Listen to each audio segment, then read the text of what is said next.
महाभारत में वर्णित कथा के अनुसार एक बार पांडुपुत्र युधिष्ठिर अपने पितामह भीष्म के पास पहुंचे और उन्हें प्रणाम किया।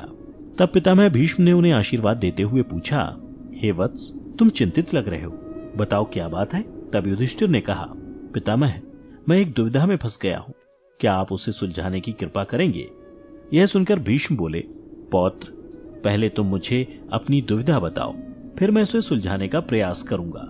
यह सुन युधिष्ठिर ने कहा, पितामह, कई दिनों से मैं इस प्रश्न का हल नहीं खोज पाया कि संभोग करते समय स्त्री और पुरुष में से किसको ज्यादा आनंद आता है। तब पितामह भीष्म ने युधिष्ठिर से कहा, पौत्र, आओ मेरे पास बैठ जाओ, फिर मैं तुम्हें इससे जुड़ी भंगस्वाना और सकरा की कथा के बारे में बताता हूँ। इसके बाद युधिष्ठिर भीष्म पितामह के निकट जाकर बैठ गए। फिर भीष्म बोले, हे धर्मराज, बहुत समय पहले भंगस्वाना नाम का एक राजा हुआ करता था। उसकी न्यायप्रियता के कारण उसकी प्रजा सदैव आनंद में रहा करती थी, परंतु दुर्भाग्य से उसकी कोई संतान नहीं थी। एक बार पुत्र की इच्छा में राजा भंगस्वाना ने एक यज्ञ का अनुष्ठान किया, जिसका नाम अग्निशटुता था। क्योंकि उस यज्ञ में केवल अग्निदेव का ही आदर हो रहा था, यह देखकर देवराज इंद्र नाराज हो गए और राजा भंगस्वाना पर अपना क्रोध निकालने के लिए मौके की तलाश करने लगे। परंतु बहुत दिनों तक राजा भंगस्वाना से यज्ञ में कोई गलती नहीं हुई, जिसके बाद देवराज इंद्र का क्रोध और बढ़ गया। फिर कुछ दिनों बाद जब एक दिन राजा भंगस्वाना शिकार के लिए निकले, तो देवराज इंद्र ने सोचा कि अपने अपमान का बदला लेने का यह सही समय है। और फिर जब राजा भंगस्वाना जंगल पहुंचे, तो इंद्र ने उन पर सम्मोहन मंत्र छोड़ दिया, जिससे वह राजा अपना सुधबुद्ध खो बैठा और उस जंगल में इधर उधर भटकने लगा।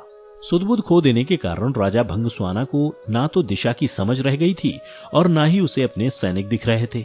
इस तरह राजा भंगस्वाना कुछ देर बाद अपने सैनिकों से बहुत दूर चले गए। राजा को अब प्यास भी लगने लगी थी। फिर उसे एक छोटी सी नदी दिखाई दी, जो बड़ी ही सुंदर लग रही थी। नदी को देखकर राजा उसकी ओर बढ़ा और फिर पहले उसने अपने घोड़े को पानी पिलाया और खुद पानी पीने के लिए नदी के पानी में प्रवेश किया। परंतु राजा के पानी में प्रवेश करते ही उसका शरीर धीरे धीरे बदलने लगा और देखते ही देखते राजा भंगस्वाना एक स्त्री में बदल गया, जिसके बाद राजा भंगस्वाना को खुद पर शर्म आने लगी और वह जोर जोर से रोने लगा। उसे यह समझ नहीं आ रहा था कि आखिर किस कर्म के कारण उसके साथ यह सब हुआ है।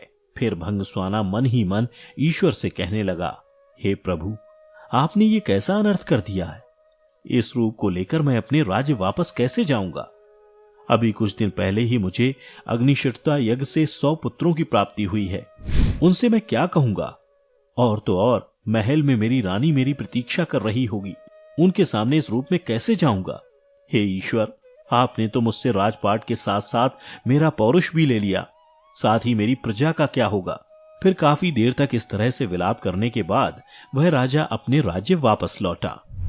उधर राजा भंगस्वाना ने जब स्त्री रूप में अपने राज्य में प्रवेश किया, तो उसे देखकर सभी लोग हैरान हो गए। फिर उसने राजमहल जाकर अपने सभी सभासदों की सभा बुलाई और उन्होंने अपने पुत्रों और मंत्रियों से कहा, मैं अब राजपाट चलाने लायक नहीं रह गया हूँ, इसलिए आप सभी मिलकर इस राज्य को चलाइए और ये भी ध्यान रखिएगा कि मेरी अनुपस्थिति में मेरी प्रजा को कोई कष्ट ना हो। मैं अपना बाकी का जीवन वन में बिताऊंगा। इतना कहकर राजा भंगस्वाना अपनी रानी से जाकर मिले और फिर वे जंगल की ओर चले गए। वन में जाकर स्त्री रूपी वह राजा एक तपस्वी के आश्रम में जाकर रहने लगे। फिर कुछ सालों बाद उन्होंने उस तपस्वी के कई पुत्रों को जन्म दिया और जब वे बड़े हुए तो राजा भंगस्वाना उन्हें अपने राज्य ले गए और वहां जाकर पहले से मौजूद अपने पुत्रों से कहा, जब मैं पुरुष था तो जैसे तुम सभी मेरे पुत्र हो, वैसे ही मेरे स्त्री रूप में भी ये सभी मेरे पुत्र हैं। लो अपने भाइयों को संभालो। उसके बाद राजा भंगस्वाना के सभी पुत्र मिलकर रहने लगे। उधर जब देवराज इंद्र ने देखा कि राजा भंगस्वाना इतना अपमानित होने के बाद भी अपने बच्चों के साथ सुखपूर्वक रह रहा है, तो उनका क्रोध और बढ़ गया और फिर उनके मन में प्रतिशोध की भावना जागृत हो चली। फिर देवराज इंद्र सोचने लगे कि क्या मैंने इस राजा को पुरुष से स्त्री बनाकर गलती तो नहीं कर दी। इसके बाद इंद्र ने एक ब्राह्मण का वेश धारण किया और राजा भंगस्वाना के राजमहल पहुंच गए।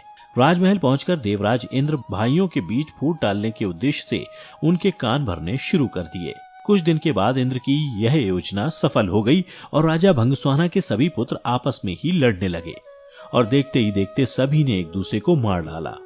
इधर इस बात का जैसे ही भंगस्वाना को पता चला, वे शोकाकुल हो उठे और पुत्र के वियोग में जोर जोर से रोने लगे। तभी ब्राह्मण वेश में इंद्रदेव उसके पास पहुंचे और उससे पूछा, पुत्री तुम रो क्यों रही हो? तब भंगस्वाना ने रोते हुए इंद्र रूपी ब्राह्मण को सारी घटना बतलाई तो देवराज इंद्र ने अपना असली रूप दिखाकर राजा को उसकी गलती के बारे में बताया।